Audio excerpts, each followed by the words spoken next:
What's up, YouTube? Welcome back to another video. Today we're going to go over the final division in the AFC West. Should be a pretty interesting division this year. I'm not going to crack a beer today because I have to go to work in like 2 hours, so I'm not going to do that. So first we're going to talk about the Chiefs. What do you guys think about the Chiefs this year? You think they're going to be an AFC champion? I think personally the Chiefs are going to be an AFC champion, probably go to the Super Bowl. Pat Mahomes has got to come back and defend that MVP. They don't have Kareem Hunt this year though, so they have Damian Williams. Carlos Hyde's backing up Damian Williams, so that'll be interesting to see how their run game is this year without Kareem Hunt. Sammy Watkins is still there. I think he has got to step up and play a bigger role than he did this year than he did last year. Obviously, we still have Tyreek. They still have Tyreek Hill, Travis Kelce. Their offensive line is pretty middle of the pack. Offensive line, pretty average offensive line. Their defense is kind of where they struggle. They're pretty average, minus like Frank Clark. They did add Tyrann Mathieu in the offseason, so that should help their secondary since Eric Berry departed. But yeah, I mean, the Chiefs should be pretty good this year.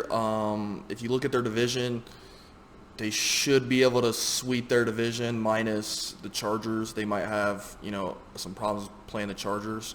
My prediction for the Chiefs is 12-4, and they win the NFC or the AFC. So they're going to win the AFC. They're going to go to the Super Bowl, and where they'll go from there, I don't know. And I think Patrick Mahomes and that offense are definitely going to mask that average defense that they have, and they are only going to get better. The only thing that worries me a little bit is their run game, but I think Carlos Hyde and Damian Williams should be able to step up and help the Chiefs out in the run game. Okay, so we got the Denver Broncos, right? Flacco. Is it Flacco's resurrection? He obviously gets benched for Lamar Jackson in Baltimore. Then he comes to Denver and we know Denver's had, ever since Peyton Manning left, they've had 5 or 6 years of just quarterback woes. Cortland Sutton and Emmanuel Sanders are coming back. Emmanuel Sanders looked good the other day. Actually, he had a couple catches in their preseason game the other week, so he looked better. Cortland Sutton should get better. He's a third. I think this would be his third year.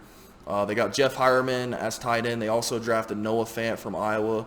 If you guys have watched Noah Fant, he was a top tight end coming out of college from Iowa, so he should definitely help Joe Flacco out. I also like Drew Lock, the quarterback they drafted this year. I watched him in the preseason a little bit. He's raw talent. He's not like going to come out and kill you like right now, but I think Flacco's obviously not a young guy, so he's a seasoned vet. He's going to be coming down to the end of his career here pretty soon. So I think Drew Lock could actually be a good quarterback if they develop him. They don't rush him in there, and they get him out there in the future. I think he could be the future of the Denver Broncos. They have a dope running back core. They got Phillip Lindsay, Royce Freeman, Devontae Booker. Phillip Lindsay, the undrafted guy last year, comes out of nowhere and makes a Pro Bowl as a rookie, undrafted. So unheard of. Phillip Lindsay, I mean, nobody would have thought that. I had him in one of my fantasy leagues, and he crushed it. I really like Phillip Lindsay. I like those other two guys, too. That's a really solid running back core and will probably be the staple of that offense this year. They have an average offensive line. They should get better. They did pick up some guys, a draft pick, and they also have a new offensive line coach who their head coach said, I think Vic Fangio said that the offensive line should improve, if not this year, within the next couple of years. Their defense will be dope, man. They got Von Miller, Bradley Chubb, Chris Harris, Justin Simmons. They have a really solid defense that's going to lead this team. My only issue with the Broncos this year is they have their schedule is not super tough, but they got to play the Chargers twice and they got to play the Chiefs twice. And in my opinion, I think they get swept by the Chargers and the Chiefs. So that's 4 losses right after the rip right there. And then I think they'll split the games with the Raiders. That's normally a tough matchup. So I see them losing 5 divisional games, and then there's 4 other games I think they're going to lose too. So I got the Broncos going 7-9, basically just based on how tough their decision is. Even if they do better than that, say they go 8-8, 9-7, I don't think it's going to mean a playoff win, because if you I had the Chiefs going 12-4, and then when you hear that I have the Chargers going, pretty unlikely that the Broncos make the playoffs unless they go like 12-4 and win the division. So next up, we got the Oakland Raiders, and the way I feel about the Oakland Raiders right now is save it for Vegas. Oakland, just if you look on the defensive side of the ball, they have the worst defense in the league. A whole lot of guys nobody's ever heard of, a whole lot of undrafted guys. They did add Cleveland Farrell as their first round draft pick. I don't think his addition is going to all of a sudden turn this defense into even a mid-level top 20 defense, let alone, out there beating the world.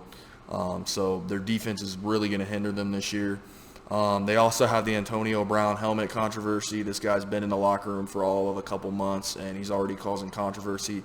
I think it's obviously a distraction in that locker room, even though John Gruden might not say it. I like John Gruden, but I really didn't like what he did trading Khalil Mack and Amari Cooper. I thought that was kind of ignorant. They did add Tyrell Williams from the Chargers, so he'll be a nice addition to that receiving core with Derek Carr and Antonio Brown. So, I'm sure they'll put up some points. I have no doubt about that, but their defense is what's going to kill them. They also don't have any real name tight end. They drafted Foster Moreau this year. I have no idea who that is. They did get Josh Jacobs from Alabama. He was their first round draft pick out of Alabama, running back.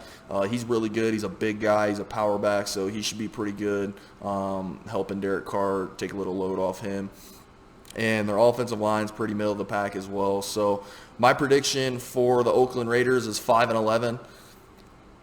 There's not much to work with on the defensive side of the ball, and I don't think their offense is crazy enough to where they're going to carry them, to 9+ wins. Whereas like you have the Chiefs, you have that super high-powered offense who I do think with Patrick Mahomes and all those guys can carry a pretty average defense. Okay, Oakland Raiders, their defense isn't average. Their defense is terrible, the worst defense in the league. So it's a little different between the Chiefs and the Raiders. They could possibly win a couple, 2 more games maybe. But, yeah, I see them going 5-11. So next we got the Chargers. I think the Chargers are a great football team. I've been waiting for them to blow up for the last couple of years because they've had such a talented defense and offense. But their injuries that they've had here at the beginning of the year kind of worry me. They're getting a lot of those guys back. Bosa's healthy this year. Mostly the defensive side of the ball is mostly healthy. The only thing that worries me is Derwin James has a foot injury, and they're saying this week that he's going to miss significant time. So I don't know if you guys watched Derwin James last year, but he was all over the field. He tore it up. He's an unbelievable player, and for him to be missing out of that secondary could definitely hurt this team. They have a good wide receiver group with Mike Williams, Keenan Allen's coming back. Mike Williams should get better out of Clemson. I think this is his 3rd year, so he should definitely improve. They do have the Melvin Gordon holdout, and that means Austin Eckler's the guy for now. He had a decent year when he played last year. I don't think they're going to get Melvin Gordon back. I think Melvin Gordon is either going to get traded or he's just going to sit out the entire season. They do have a top-end offensive line with Mike Pouncey. They drafted Trey Pipkins, offensive tackle, for depth. The defense should still be great without Derwin James. It just depends on their health. If they're missing Joey Bosa, Melvin Ingram, and Derwin James, if all those guys are hurt, then that defense is probably going to struggle, and we've seen that in the past where those guys get hurt and that defense struggles. They have a solid secondary. If they get Derwin James back, they're going to have a top-end secondary. Their linebackers are pretty decent. So my prediction for the Chargers this year is 10-6. I think they'll be a wild card team. I think they'll probably be the second wild card team because you have Pittsburgh and Cleveland, and one of those teams is going to be one of the other wild card teams. You have those guys. So I think they're going to have a divisional round exit. They might win a wild card game if they got to play like Cleveland. They might beat Cleveland possibly. But I think they're not going to be able to get past the Chiefs. They're not going to be able to get past Pittsburgh, New England. And even if they get a home game, look where they're playing. They're playing on a soccer field, so they don't really have home field advantage, where if they were in a new stadium and they could get a home game against the Chiefs or the Patriots or something, maybe I could see that happening. But I would like to see the Chargers get somewhere, man. I'd like to see them, make a Super Bowl or win a Super Bowl. I'd like to see Phillip Rivers get a Super Bowl. He's one of my favorite quarterbacks of all time. So for Phillip's sake, I hope they win the division, go to the Super Bowl, win the Super Bowl. But my prediction is 10-6 with a wild card victory and a divisional round exit. All right, cool, guys. Thanks for watching the video. Let me know what you guys think about the AFC West. Should be a pretty interesting division this year. Really, all of the divisions in the AFC are pretty interesting. I mean, unless you want to talk about the AFC East. But I think that those three young teams in the AFC East, I think those teams, even though they're not going to be playoff teams, will still be interesting this year. So yeah, tomorrow I'm going to start working on the NFC, and I'll have all the NFC videos out by next Wednesday because the season starts Thursday. I want to have them all out by the start of the season. So yeah, like, comment, subscribe. Let me know what you guys think, and I appreciate you for watching the video. Be good.